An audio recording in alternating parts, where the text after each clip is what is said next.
I am the Tofu Golem. Please enjoy the video. You'll start by making sure WhatsApp has location access. Without it, you can't share live location. Once done, open the specific chat or group where you want to see live location. Tap the plus icon beside the message field to reveal attachments, then choose location. This begins the process of requesting a live feed. Make sure the person on the other end understands you're requesting or sharing location so there's no confusion. Next, select Share Live Location rather than a static pin. That enables continuous updates. Choose a duration, 15 minutes, 1 hour, or 8 hours, based on how long you need tracking. Tap Send and grant any final permission prompts. WhatsApp will then display a live location map card inside the chat.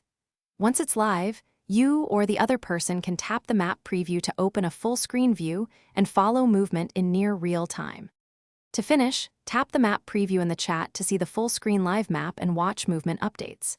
If you need to end sharing early, you stop sharing on the map card. It immediately ends broadcasts.